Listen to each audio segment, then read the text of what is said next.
ಕೆಲವೊಬ್ಬರಿಗೆ ಈ ಬೇಸಿಗೆ ಕಾಲದಲ್ಲಿ ಸೂರ್ಯನ ಪ್ರಖರ ಕಿರಣಗಳಿಂದ ದೇಹದಲ್ಲಿ ಒಂದು ರೀತಿ ಉರಿ ಬರ್ತಾ ಇರುತ್ತೆ, ಅಥವಾ ಕೆಲವೊಬ್ಬರಿಗೆ ಬೆವರು ಸಾಲೆ ಆಗುತ್ತೆ. ಅಂಥ ಸಂದರ್ಭದಲ್ಲೂ ಕೂಡ ಈ ಉಷಿರದ ಬೇರಿನ ಚೂರ್ಣವನ್ನು ಒಂದು ಪೇಸ್ಟ್ ಥರ ಮಾಡಿ ಅದರ ಲೇಪವನ್ನು ಹಚ್ಚೋದ್ರಿಂದ ಉರಿ ಕಡಿಮೆ ಆಗುತ್ತೆ, ಬೆವರು ಸಾಲೆ ಕೂಡ ಕಡಿಮೆ ಆಗುತ್ತೆ. ಈ ಉಷಿರ ನಮ್ಮ ತ್ವಚೆಯ ಕಾಂತಿಯನ್ನು ಕೂಡ ಹೆಚ್ಚು ಮಾಡೋದ್ರಿಂದ ಇದು ನಮ್ಮ ಚರ್ಮದ ರಕ್ಷಣೆಯನ್ನು ಮಾಡುತ್ತೆ. ಹಾಗೆ ಇದನ್ನು ಮುಖ ಲೇಪವನ್ನಾಗಿ ಕೂಡ ನಾವು ಮಾಡ್ಕೋಬಹುದು. ಇದಿಷ್ಟು ಲಾವಂಚವನ್ನು ನೀವು ಹೇಗೆ ಮನೆಯಲ್ಲಿ ಉಪಯೋಗ ಮಾಡ್ಕೋಬಹುದು ಅನ್ನೋದಕ್ಕೆ ಮಾಹಿತಿ. ಈಗ ಈ ಲಾವಂಚವನ್ನು ನೀವು ಹೇಗೆ ಮನೆಯಲ್ಲಿ ವೃದ್ಧಿ ಮಾಡ್ಬೋದು ಅಥವಾ ಬೆಳೆಸಬಹುದು ಅಂತ ನೋಡಿದ್ರೆ, ಲಾವಂಚದ ಗಿಡ ಇರತ್ತಲ್ಲ ಅದನ್ನು ಸ್ಲಿಪ್ಸ್ ಅಂತ ಹೇಳಿ ತಗೊಳ್ಬಹುದು. ಅಂದರೆ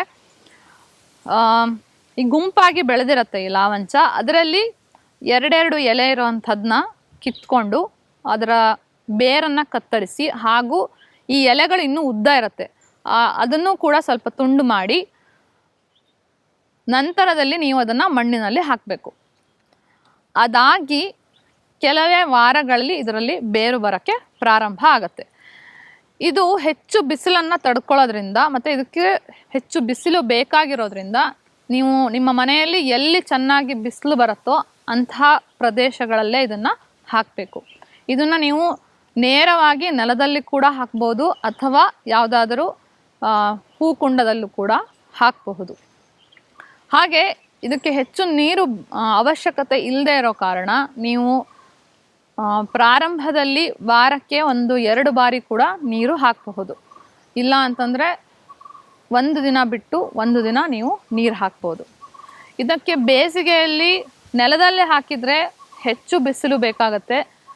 ಹೆಚ್ಚು ಬಿಸಿಲು ಇಲ್ಲ ಅಂತಂದ್ರೂ ಕನಿಷ್ಠ ಮಧ್ಯಾಹ್ನದ ಬಿಸಿಲಾದರೂ ಇದಕ್ಕೆ ಅವಶ್ಯಕತೆ ಇದೆ.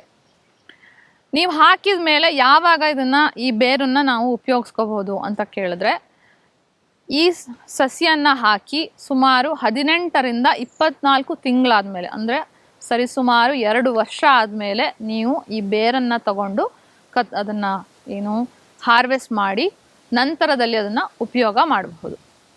ಇವಿಷ್ಟು ಈ ಲಾವಂಚವನ್ನು ನೀವು ಮನೆಯಲ್ಲಿ ಹೇಗೆ ಆರೈಕೆ ಮಾಡಬೇಕು ಹಾಗೂ ಹೇಗೆ ಬೆಳೆಸಬೇಕು ಅನ್ನೋದ್ರ ಬಗ್ಗೆ ಮಾಹಿತಿ.